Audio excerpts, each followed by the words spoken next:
The silence in ICU room 901 is louder than the machines. Jae-Hwa, the ice architect of the Korean underworld, is a ghost in a $10,000 hospital bed.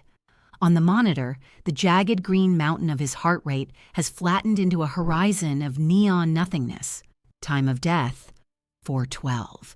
The chief surgeon mutters, stepping back. In the hallway, Jae-Hwa's lieutenants are already gripping their phones, ready to trigger a war that will burn the city. But then, the heavy oak door creaks. Zola, in her faded janitor's scrubs, doesn't move, but her 4-year-old daughter, Nala, slips past her. The child doesn't see a dead kingpin. She sees the man who once shared his orange with her. She begins to hum, a low, visceral vibration that sounds like ancient marrow. As the nurse reaches to pull the sheet over Jae-Hwa's face, Nala's voice breaks into a haunting, soulful wail. Beep. The flatline shudders. Beep, beep. The jagged mountain returns. The surgeons freeze. Jae-Hwa's hand, cold, gray, and technically dead, suddenly shoots out like a viper, his fingers crushing the doctor's wrist in a grip that shouldn't exist. He isn't breathing yet, but he isn't letting go. Before we go back to the moment their two worlds collided, before the ice architect met the woman who would become his only hope, I want to ask you something. Do you believe a soul can hear what the heart has forgotten? If this opening gave you chills, hit that subscribe button and join our community. We tell stories for the ones who believe in the invisible threads that connect us all. And please drop a heart emoji in the comments if you believe that even the coldest heart can be thawed. Let's see how many of us still believe in miracles. Now, let's go back to where it all began. Jae-Hwa's world was built of things that didn't bleed: marble, steel, silence. As he sat in his penthouse office overlooking the city, the only scent was the sharp, metallic tang of expensive fountain pen ink and the faint, bitter aroma of over-steeped green tea. They called him the Ice Architect because he didn't just run an empire, he designed it with a precision that left no room for human error. To Jae-Hwa, people were variables. If a variable didn't fit the equation, it was removed. On the 62nd floor, the wind didn't howl, it whispered. Jae-Hwa stared at a $100 million contract, his face a mask of granite. He was 34, but his eyes were ancient, heavy with the weight of 1,000 secrets he'd never told and a dozen lives he'd had to extinguish to keep the silence. 20 floors below, the world sounded different. It sounded like the rhythmic slap hiss of a damp mop against linoleum. Zola didn't live in the silence. She lived in the noise of survival. Every step she took was timed to the medical debt clock ticking in the back of her skull. $42,000. That was the price of her daughter Nala's emergency surgery 2 years ago. A debt that grew like a weed every time she missed a payment.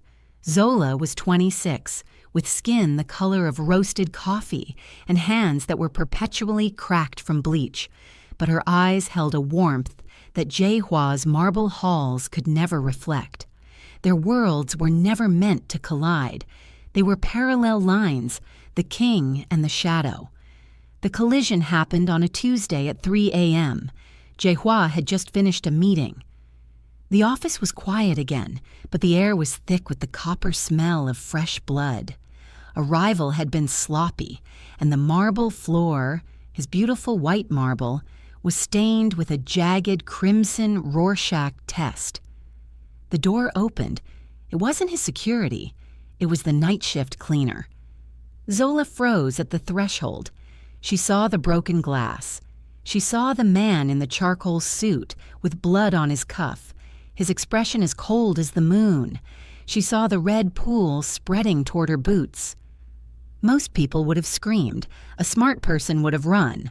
Zola just tightened her grip on her mop bucket. She looked at the blood, then looked Jae-Hwa straight in the eyes. There was no fear in her gaze, only the weary understanding of someone who knew that life was messy and someone always had to clean it up. "I'll start with the glass," she said, her voice a low, steady alto. Jae-Hwa watched her. He didn't offer an explanation. He didn't offer a threat. He simply sat back in his leather chair watching this woman kneel in the middle of his darkness. She didn't flinch. She worked with a quiet, dignified grace, her movements erasing the violence he had just orchestrated. When she finished, the floor was pristine. The silence returned, but it was different now. "The ink is low in your pen," Zola murmured, nodding toward the desk before she pushed her cart toward the door. "And you should ice that knuckle. It'll swell by morning." She didn't wait for a thank you. She didn't ask for a tip. As the door clicked shut, Jae-Hwa looked at his hand. For the first time in 10 years, someone had looked at the ice architect and seen a man who could feel pain. He picked up his pen. It was dry. In the world of the Valente Empire, weakness was a death sentence. For Jae-Hwa, that sentence was carried out every night in the dark. He suffered from the Mafia's curse. His mind was a high-security vault that refused to lock from the inside. He hadn't slept more than 2 hours at a time in 3 years. Every creak of the floorboards was a silenced pistol. Every shadow was a ghost coming for his throat. He lived on caffeine, adrenaline, and a cold, vibrating exhaustion that made his bones ache. Then came the night of the failed childcare. Zola's babysitter had vanished with a disconnected phone line, leaving Zola with 2 choices: miss her shift and lose the apartment, or bring the medical debt clock with her. She hid 4-year-old Nala in the deep, warm shadows of the 60-floor linen closet. "Stay quiet, baby," Zola whispered, pressing a finger to Nala's lips, like a little mouse. Nala nodded, clutching her one-eyed stuffed rabbit. She wasn't afraid of the dark. She was a child of the Bronx. She knew how to be invisible. But Jae-Hwa was a predator, and predators notice when the air in their territory changes. At 2 a.m., pacing his office like a caged wolf, Jae-Hwa heard it. A sound that didn't belong in a fortress of steel. A low, rhythmic vibration. It wasn't a voice. It wasn't a song. It was a hum, thick, soulful, and steady. He followed the sound to the linen closet. He pulled the door open, his hand instinctively reaching for the weighted 9mm tucked at the small of his back. He didn't find an assassin. He found a little girl with a cloud of dark curls, sitting on a pile of fresh towels. She wasn't startled. She looked up at him with wide obsidian eyes and tapped a rhythmic pattern against her knee. Tap, tap, slide, tap, tap, slide. "You're the quiet man," Nala whispered. Jae-Hwa froze. The ice architect, a man who had negotiated with blood-soaked cartels, found himself paralyzed by a 4-year-old. "Who are you?" he rasped, his voice rough from days of silence. "I'm Nala. My mom says you own the moon because you're always awake when it's out." Before he could respond, Zola appeared in the hallway, her face turning the color of ash. She dropped her mop, the clatter echoing like a gunshot. "Sir, please. It was just for tonight. I had no one else." She waited for the fire. She waited to be thrown out into the cold New York night. But Jae-Hwa wasn't looking at Zola. He was looking at his own hands. For the first time in 1,000 nights, the vibrating tension in his chest had stopped. The hum Nala had been making, that tap, tap, slide, was a frequency that bypassed his defenses. It felt like a warm blanket over a raw nerve. "Does she always do that?" Jae-Hwa asked, his voice strangely hollow. "She sings when she's bored," Zola said, her voice trembling. "It's an old Congolese lullaby my grandmother taught us. It's called a soul call. It's meant to find people who are lost in the dark." Jae-Hwa looked at the child, then at the exhaustion in Zola's eyes. A new kind of contract began to form in his mind, one that didn't involve shipping lanes or territory. The night shift is long, Zola, Jae-Hwa said, his gray eyes fixing on her, and my office is too quiet. I cannot think. He stepped back, gesturing toward the plush velvet sofa in his office, the one worth more than Zola's car. The child stays in here from now on. She hums, you clean, and in return... He paused, the ice architect calculating a debt that wasn't financial. In return, I will make sure the debt collectors stop calling your phone. Zola gasped, her hand flying to her throat. You know about that. I know everything, Jae-Hwa murmured. That night, the shadow deal was sealed. Zola mopped the halls of the elite, while inside the inner sanctum, the most dangerous man in Korea lay his head on his desk and closed his eyes. As Nala hummed her secret language, Jae-Hwa fell into a sleep so deep it felt like a miracle. He didn't know it yet, but he was training his heart to only beat when that child's voice was in the air. The peace in the penthouse was a fragile bubble, and Kwon was the needle. In the underworld, weakness isn't just a flaw, it's an invitation. Kwon had served as Jae-Hwa's right hand for a decade, a man who functioned like a scalpel, precise, cold, and utterly devoid of empathy. To Kwon, the ice architect was becoming a stranger. He noticed the subtle shifts, the way Jae-Hwa's eyes no longer looked bloodshot from exhaustion, the way he lingered in his office long after the business of the day was done, and the strange, rhythmic tapping Jae-Hwa now did on the boardroom table during tense negotiations. Tap, tap, slide. Kwon stood in the shadows of the executive hallway, his eyes narrowed as he watched Zola exit the private elevator. She wasn't carrying a mop tonight. She was carrying Nala, who was fast asleep against her shoulder. Kwon didn't see a mother and child. He saw a security breach. He saw a liability. He saw a virus. You're late for the floor rotation, Kwon said, his voice like a blade dragged across stone. Zola stopped, her spine stiffening. She didn't like Kwon. He smelled of expensive cologne and cheap cruelty. I was finishing the lounge, Mr. Kwon. Kwon stepped closer, into her personal space. He looked at Nala, his lip curling in a sneer. The boss has a strange new hobby. He collects strays now? This isn't a charity ward, and it's certainly not a playground for the help's mistakes. Zola met his gaze. She had faced landlords, debt collectors, and abusive ex-husbands. A man in a silk suit didn't scare her, but he did make her blood run cold for her daughter. Mr. Kangdae is satisfied with my work. That's all that matters. For now, Kwon whispered, leaning in so close Zola could see the jagged scar behind his ear. But Jae-Hwa is an architect. He builds things to last, and things that don't last, they get demolished. Remember that, cleaner. You and the brat are just temporary clutter. Kwon didn't stop at threats. That night, he accessed the security feeds. He bypassed Jae-Hwa's private encryption and watched the shadow deal in high definition. He saw the ice architect, the man who had ordered the execution of 3 rival families without blinking, sitting on the floor, his eyes closed, while a black child hummed a melody that sounded like something from a dream. Kwon's jaw tightened. He realized this wasn't just a quirk. It was a transformation. If Jae-Hwa found peace, he would lose his edge. And if he lost his edge, the empire would fall. Or worse, it would change. Kwon pulled out his phone and made a call to a number that didn't exist on any official register. It was a call to the Shatter Squad. The men Jae-Hwa used for the jobs that were too dirty, even for the Mafia. I need a full profile on the woman, Kwon commanded.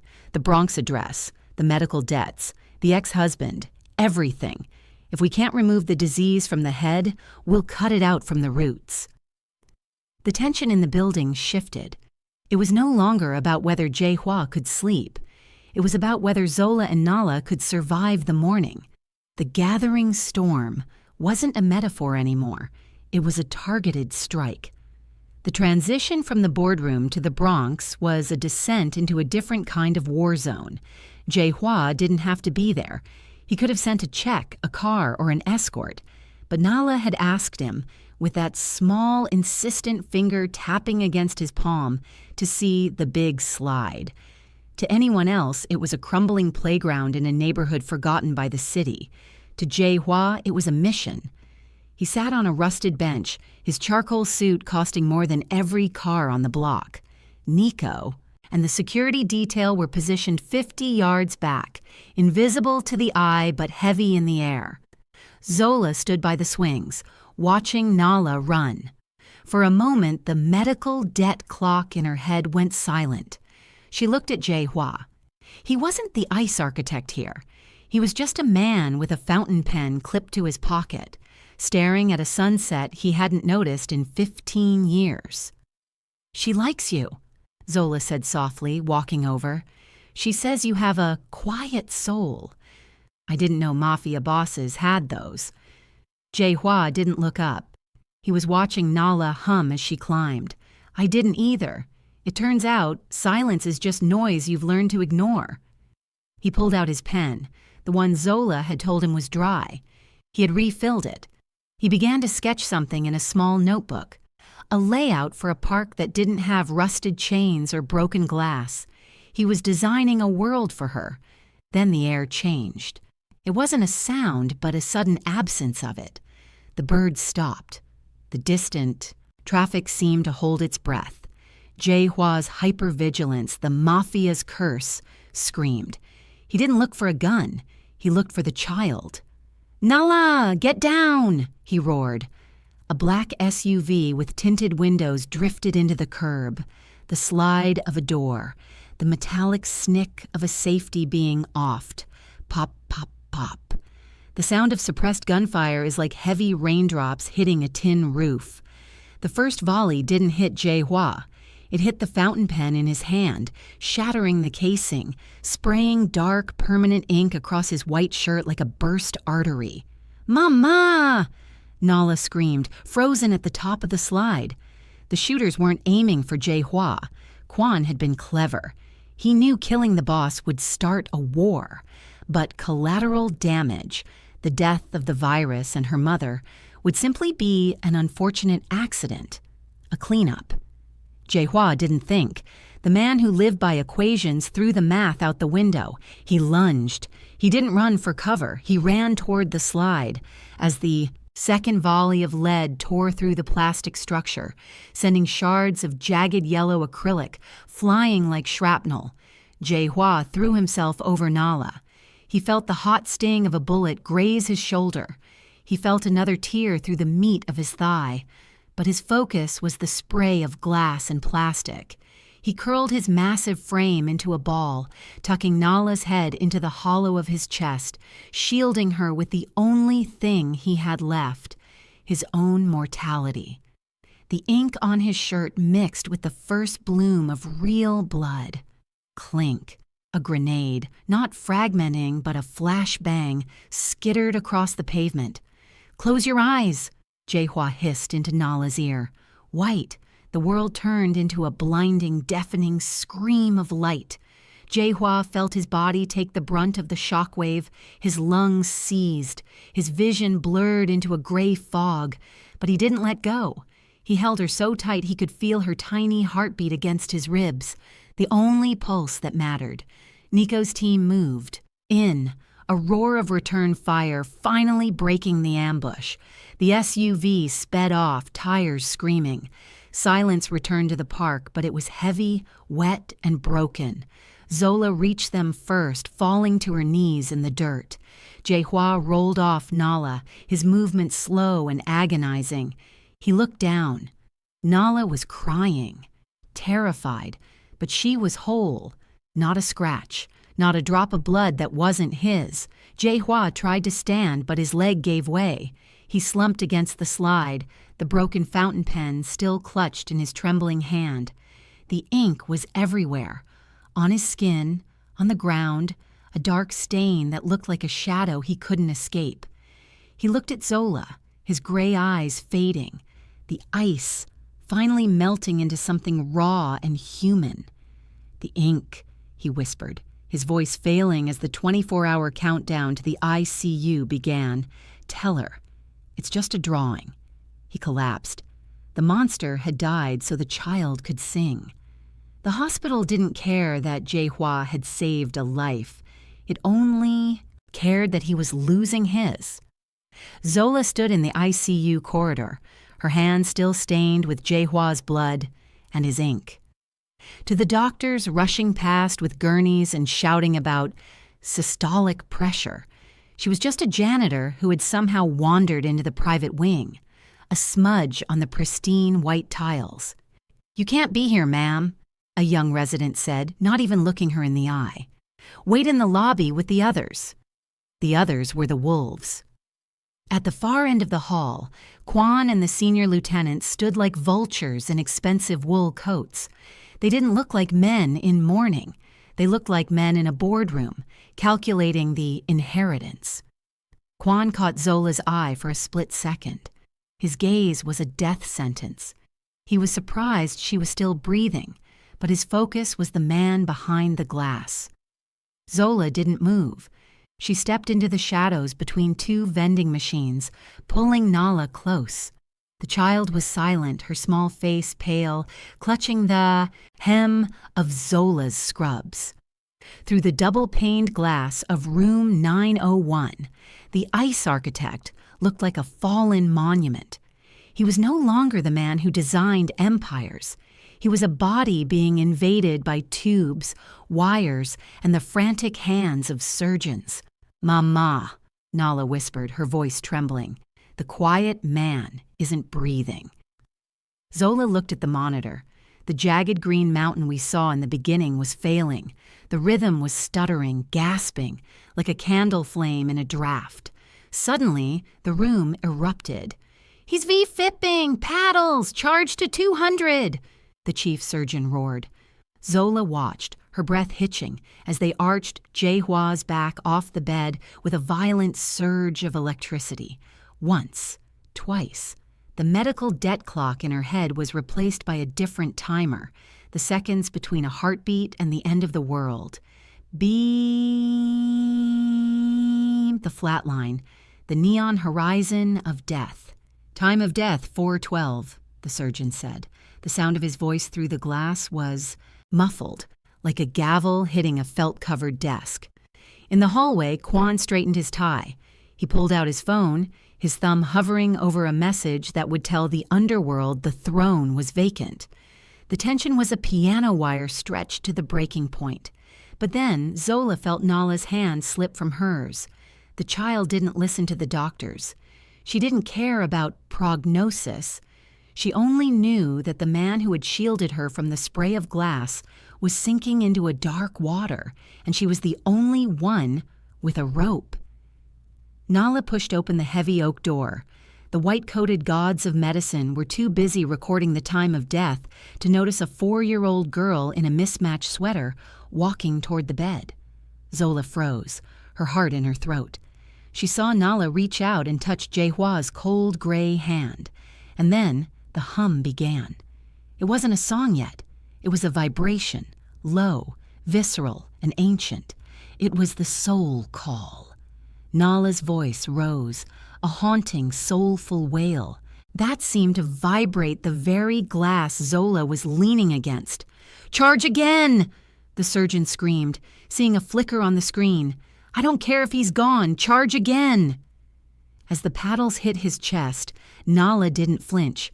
She sang louder, her voice filling the sterile room with a warmth that shouldn't exist. Beep.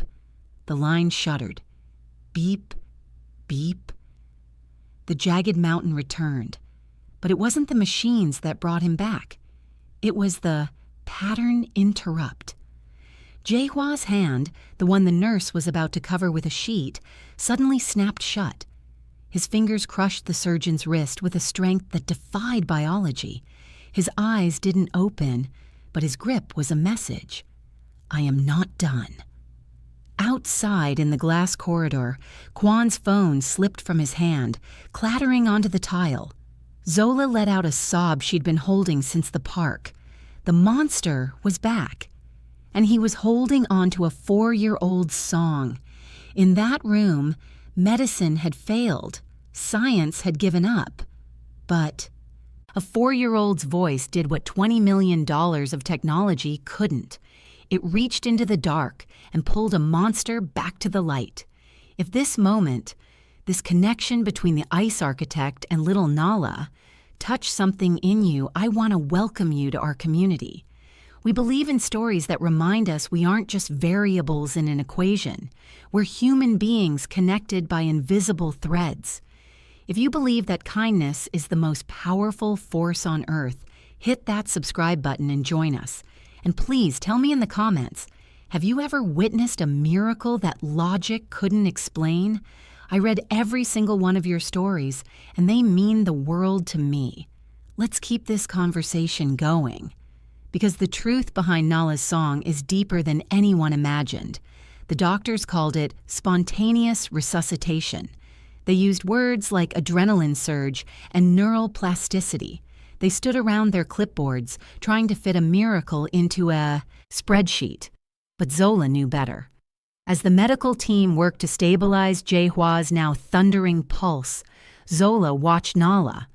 The child was exhausted, her small shoulders slumped, but she hadn't stopped humming. It was a low, vibrating drone now, a frequency that felt like the earth itself. Zola remembered her grandmother, Mama C, sitting on a porch in the humid heat of the South, telling her about the song of the marrow. "Some songs don't go to the ears, Zola," she had said, her voice like cracked velvet. "They go to the bone. They go to the parts of a person that were there before they had a name. It's a call for the soul to come home when it's wandered too far into the gray." Zola realized that Nala hadn't just been singing to a boss. She had been singing to the quiet man. Deep inside the gray void of his coma, Jae-Hwa was drowning. The flashbang in the park hadn't just blinded his eyes. It had shattered his internal compass. He was drifting in a place where there was no cold, no marble, and no ink. There was only the heavy, suffocating silence of his own trauma.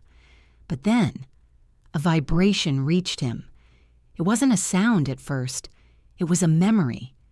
Before he was the ice architect, before the charcoal suits and the blood-stained marble, Jae-Hwa was a boy in a drafty orphanage on the outskirts of Seoul. He remembered a winter so cold that the water froze in the cups. He remembered lying on a thin mat, his ribs aching with hunger, waiting for the dark to take him. And then there was a nurse, an elderly woman with hands that smelled of ginger and soap. She had sat beside him in the middle of the night and hummed. It wasn't a Korean folk song. It was a melody she'd learned from a sailor years before, a soulful, wandering tune that felt like a warm blanket. The same melody Nala was singing now. In the coma, that sound became a golden thread. Jae-Hwa reached out for it. He realized that the soul call wasn't just Nala's song. It was the universal language of the survivors. It was the frequency of those who had been left behind but refused to stay down. His brain, locked in a protective shutdown, recognized the key.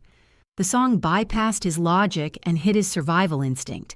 His heart didn't beat because the paddles shocked him. It beat because it recognized the sound of home. As his eyes flickered beneath his lids, his internal monologue, the cold, calculating voice of the architect, finally went silent. For the first time in his life, he didn't want to design a world. He just wanted to live in the one where that song existed. Zola watched as a single tear escaped Jae-Hwa's closed eye, tracing a path through the ink stains on his cheek. The ice architect was melting, and the world was about to find out that a monster with a soul is the most dangerous thing of all. Jae-Hwa was no longer in room 901. He was in the void. It was a vast, colorless expanse where the horizon didn't exist. There was no marble here. No steel, only a thick, suffocating fog that tasted like copper and cold ash. Every few seconds, the silence was shattered by a sound, a sharp electronic crack that echoed like a sniper's rifle in a canyon. Crack. In the physical world, it was just the beep of a heart monitor. In Jae-Hwa's mind, it was a gunshot. Each beep was a reminder of the park, of the spray of glass, of the moment the ink burst across his chest. "Let go," a voice whispered in the fog. It sounded like his own, but colder, the voice of the ice architect. "The equations are finished, Jae-Hwa. The marble is broken. Sleep." He felt the weight of the gray water pulling at his knees. It would be so easy to stop fighting, to let the flatline take him back to the silence he had lived in for 34 years. But then, the golden thread appeared. It wasn't a light, it was a pulse, a low, vibrating hum that cut through the fog like a lighthouse beam. Nala's voice. It didn't sound like a child's song anymore. It sounded like an incantation. Tap, tap, slide. The secret language. Jae-Hwa reached for it, but the fog thickened. Suddenly, the gray mist shifted, forming a shape. It was Quan. Not the man, but a shadow of him. Towering and predatory. The shadow Quan wasn't looking at Jae-Hwa. He was looking past him, toward a flickering image of Zola and Nala sitting in a darkened hallway. "Loose ends," the shadow hissed. "An architect doesn't leave clutter, Jae-Hwa. Once you're gone, the cleaning lady and her brat are just trash to be removed." A jolt of pure primal adrenaline spiked through Jae-Hwa's subconscious. He realized with a terrifying clarity, his death wasn't just his own. If he stayed in the gray, if he gave up, he was signing their death warrants. Quan wouldn't just fire Zola, he would erase her. He would make sure the virus that softened the boss was neutralized forever. The coma war changed in that instant. It was no longer about recovery, it was about retribution. Jae-Hwa roared, a sound that made the medical monitors in the ICU jump. He began to climb the golden thread. Every crack of the heart monitor was no longer a gunshot to fear. It was a drumbeat to march to. He saw his life flashing by, the cold deals, the blood-stained marble, the lonely 62nd floor. He realized he had spent his life building a fortress, only to find he was the one trapped inside it. Zola and Nala hadn't just hummed to him. They had breached the walls. They were the only variables that had ever truly mattered. "I am the architect," Jae-Hwa's mind screamed against the darkness, "and I am not finished building."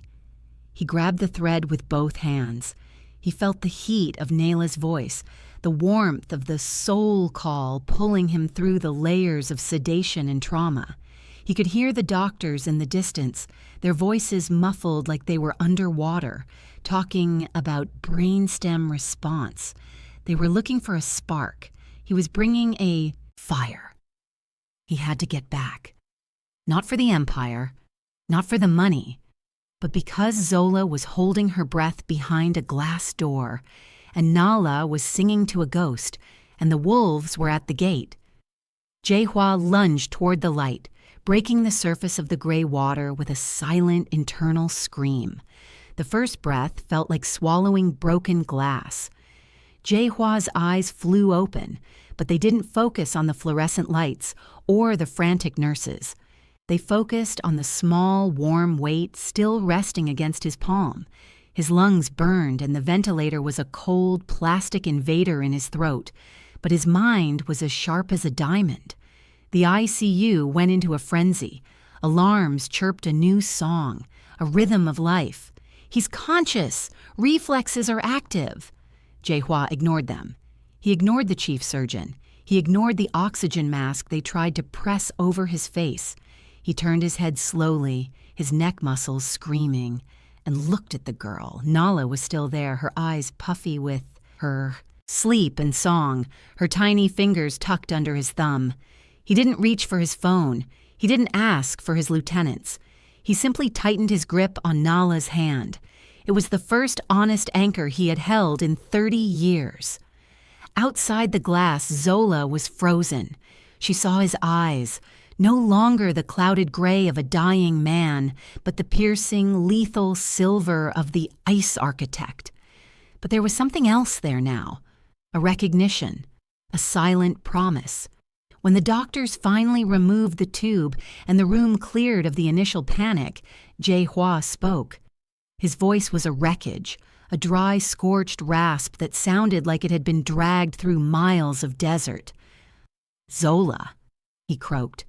She was at his side in a heartbeat, her hands hovering, afraid to touch him, afraid this was a cruel hallucination. "I'm here," she whispered, her voice breaking.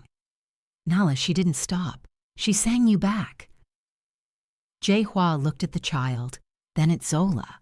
He looked at the room, the $20 million facility, the guards at the door, the weight of the Valente name. He realized that for his entire life, he had been building a cage, a gilded marble cage where the air was sterile and the heart was optional. He was the most powerful man in the city, yet he was the only one who couldn't sleep. And Zola, her poverty was just another cage, built of debt, long shifts, and the fear of a knocking door.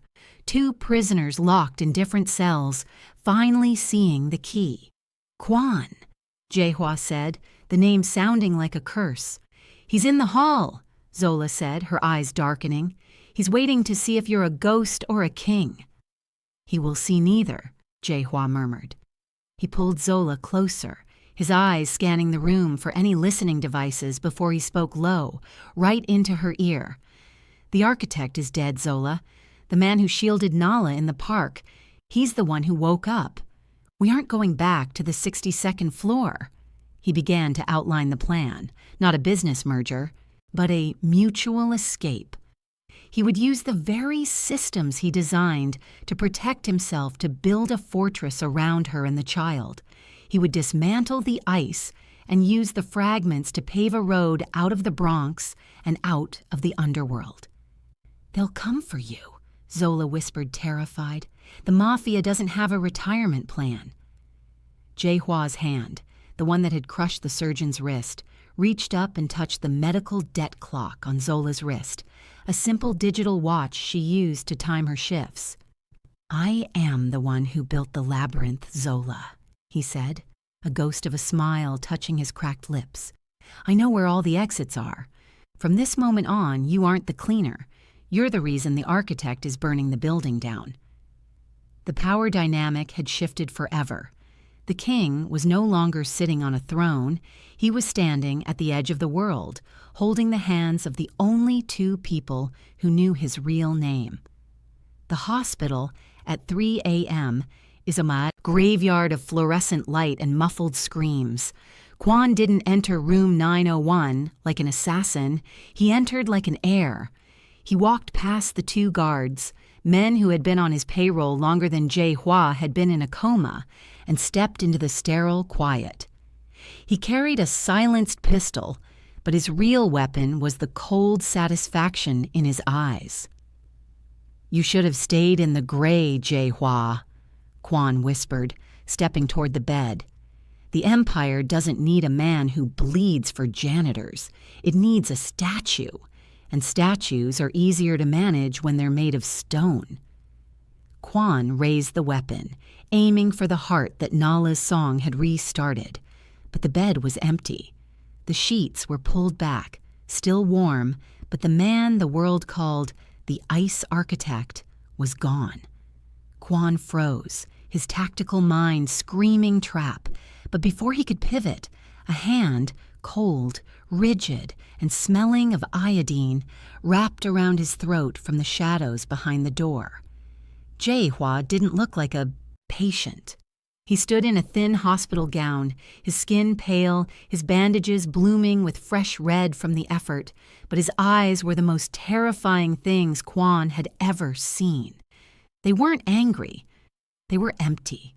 "You made a mistake, Quan," Jae-Hwa rasped, his voice a low vibration against Quan's ear. "You thought my weakness was a woman and a child.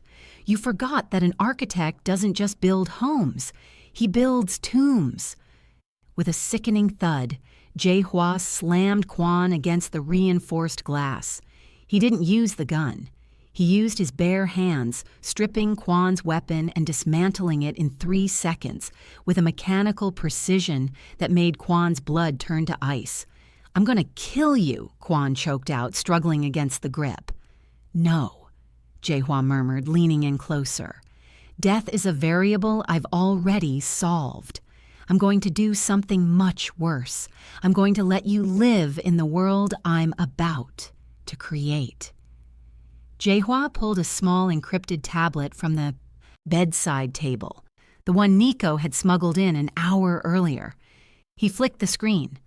On it were the private bank accounts, the hidden offshore holdings, and the dirty ledgers Kwon had spent a decade hiding. "I didn't just wake up, Kwon. I woke up and deleted you," Jae-Hwa said. "As of 3 minutes ago, you are a ghost. You have no money. You have no men. The Shatter Squad you sent to the park, they've already been repurposed. They work for the Shadow now." Kwon's face drained of color. He realized the monster hadn't softened. He had evolved. "You're throwing it all away?" Kwon hissed. "For a maid? For a brat who hums?" Jae-Hwa's grip tightened until Kwon's vision blurred. "That maid saw a man when you saw a paycheck. That brat gave me the only thing your billions never could, a reason to breathe. From this night on, the Valente name doesn't belong to the streets. It belongs to them." He leaned in, his voice a lethal whisper. "The woman and the child are the new Valente crown. If a single shadow falls across their path, if they so much as stub a toe on a marble floor, I won't come for your life.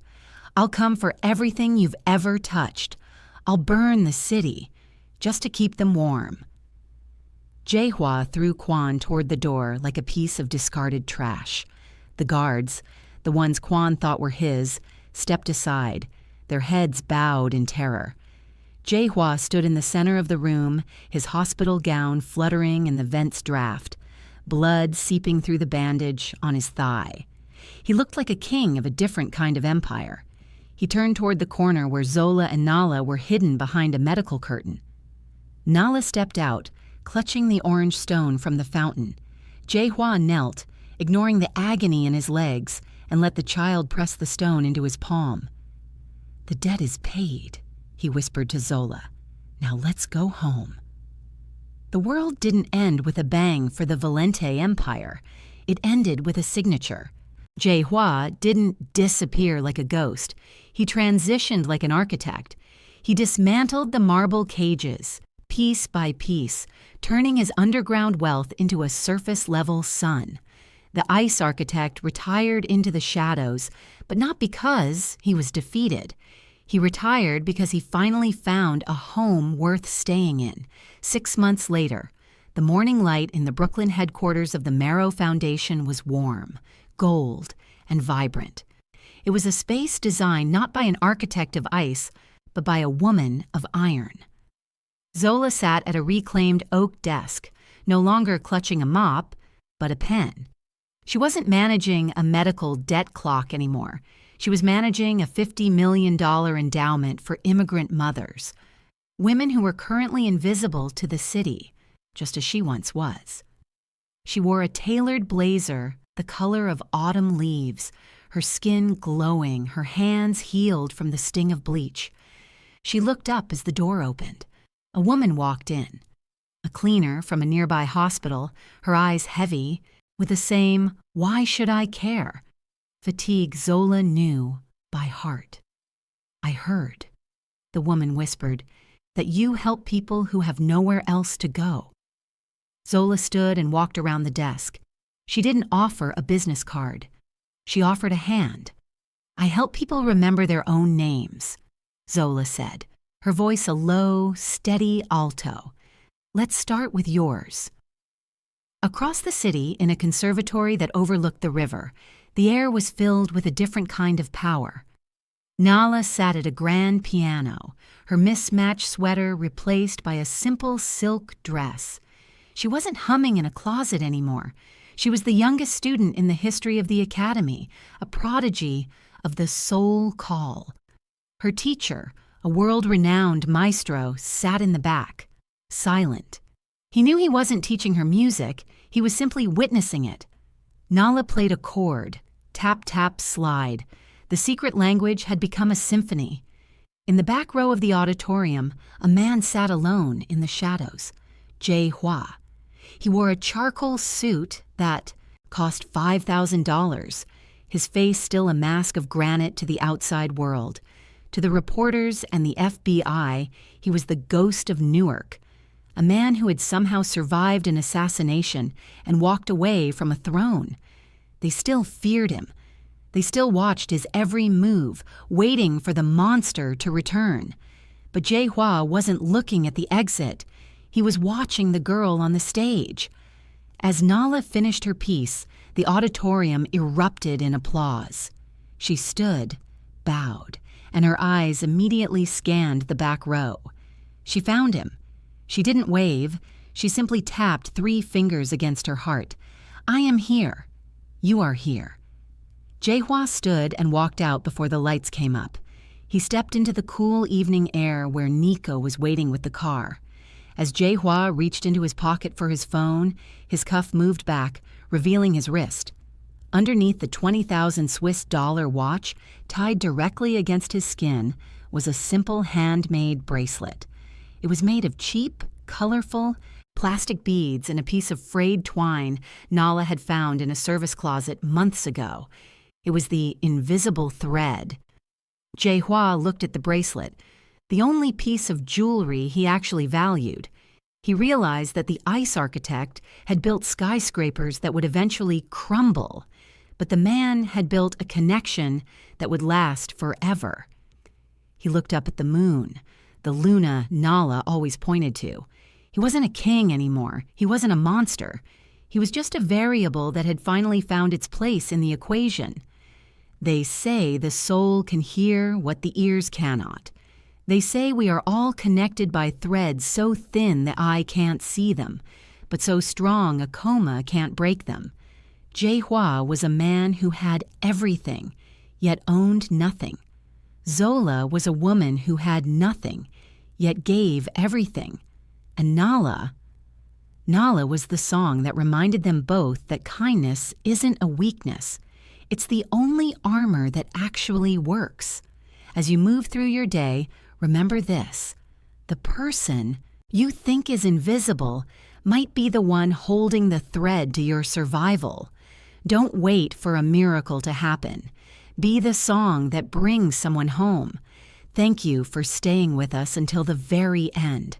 We built this community for souls like yours. If this story changed the way you see the world, please share it. You never know whose invisible thread you might be tugging on today. Until next time, stay human.